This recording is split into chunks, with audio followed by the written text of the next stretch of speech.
Hey, what's up my party people? So today I thought I would talk about something that a lot of people don't know about me. So I actually was born with a birth defect.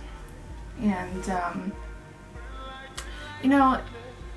it's kind of weird because I don't really think about it nowadays. It's something that's just a part of me. It's something that, I'm always gonna have to deal with. It's just something that I always have to watch.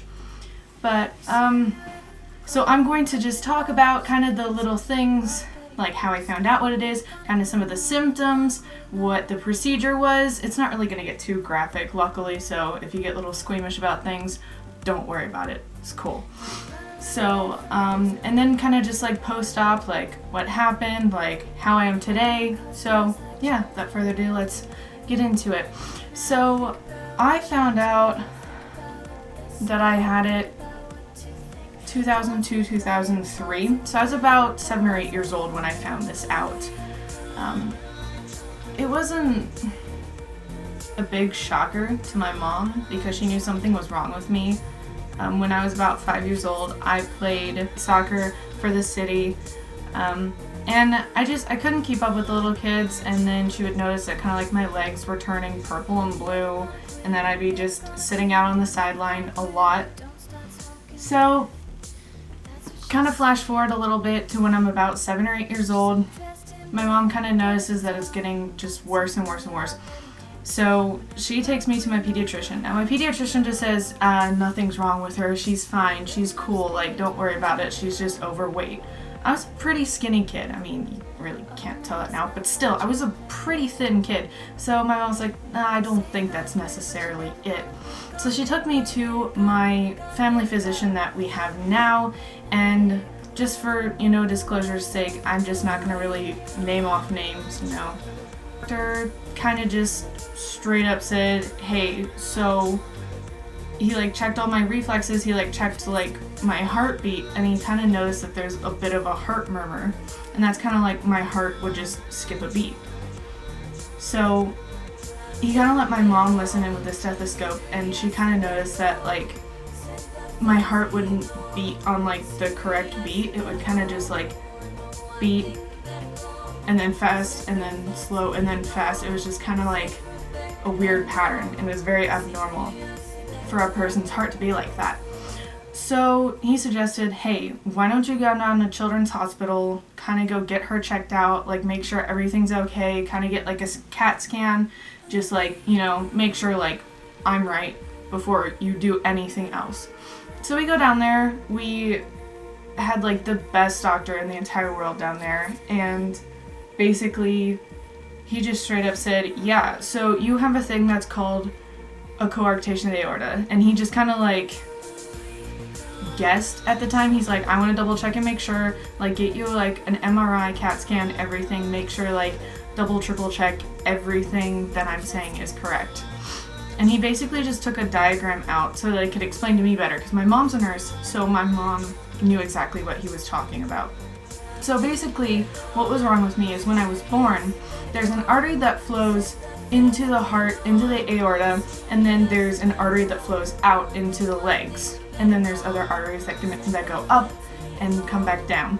So the aorta pumps the blood down to the legs. So the reason that my legs were turning blue and purple is because I wasn't getting enough blood to my legs. The artery that was pumping blood back down was curved. It was basically if you were drinking out of a straw and your friend comes up and pinches it and you can't get any drink into your mouth.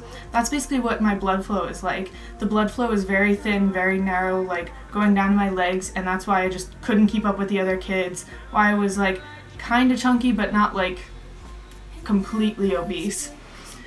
So yeah, so basically we did all the tests, proved that it was right. I did have a coarctation of the aorta. So when I was 8 years old, right after I just moved right here, so I basically just started a brand new school. I'm just getting used to so many things, just a new school, new friends, new teachers, just a whole new environment, a new home. Then I basically have to go downtown and get my heart operated on. So I don't know anybody at school, and it kind of makes it even more awkward just because when I first start school, I already have to be another week or two behind from getting this surgery done. And it's not that I regret it. I don't regret it at all. I did make plenty of friends later on. I had plenty of time to be able to make more friends. But basically what they did for my heart surgery, and luckily I don't have a video so you guys don't have to see all the gruesome details and all the grossness worked on. They basically would cut you right down and make it like almost like 6 inches to like a foot long in your chest, down your like sternum, and they just crack open your ribs, get to your heart, and like do whatever they need to do and put everything back together. You'd have like broken ribs and everything, and it was just ugh.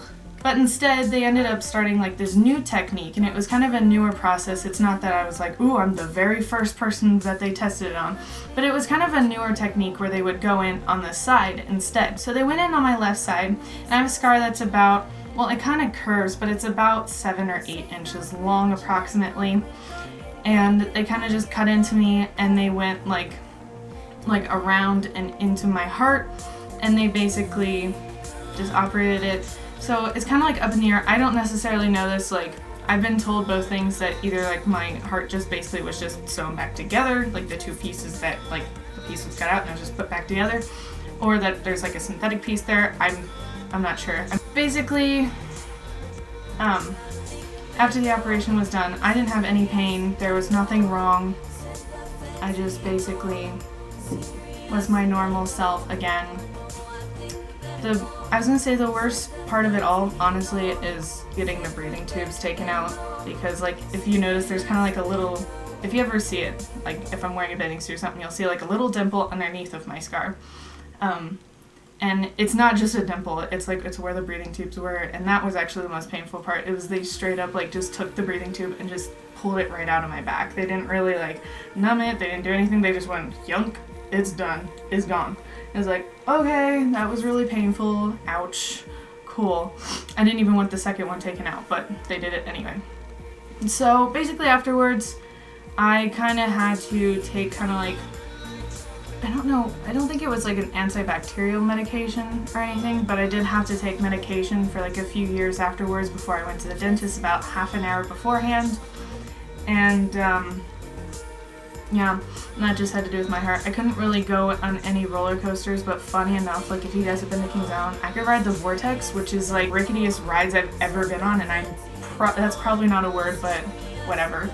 But I could go on that, I could go on Top Gun, I could kind of go on like kind of rigorous ones, but not like too bad to the point where it's like, oh my god, my heart's gonna like jump out of my chest, I'm gonna like die, I'm like having a heart attack. It's like, no. I did obey like any of the signs when it said like, hey, if you just had a recent heart surgery, like don't go on this. So yeah, that's basically it. Nowadays I kind of just have to, I don't really have to go in for checkups or anything anymore. I kind of had to do like a 6 month, like every month, and then it like became like every 6 months, then every year, and then every 2 years, and now they're just kind of like, oh, we'll just monitor your heart. If anything goes wrong, like come and visit us. But I haven't gotten anything like that at all in a few years, actually. So I haven't had to visit my doctor or anything like that. So I guess everything's a-okay. I mean, I'm kind of concerned because I did gain a lot of weight being in college, but as I said in one of my previous articles, I'm actually starting to lose the weight, and I'm actually down about 25 pounds now, actually, as a little bit of an update to my weight loss thing. At the time I was like, I think like 18 to 20, but yeah, now I'm down about 25 pounds, and yeah, I'm actually I'm loving life, you know, kind of just chilling out, hanging with my friends. I don't really worry about it too much, you know, unless it's like dire and everything. I would have to be like really obese for me to start worrying about my chest. I guess that's all I have for you guys. Thank you so much for watching my video. I am going to be putting up another video next week. I kind of mentioned it in my last Halloween articles and everything, that I kind of just do this haunted garage. So I'm actually going to be doing a walkthrough video, and I'm going to be posting that actually on my Odyssey channel, and I'm super excited about it. So yeah, thank you so much for watching, and I'll see you next week with that video, and then future videos from there. Bye guys!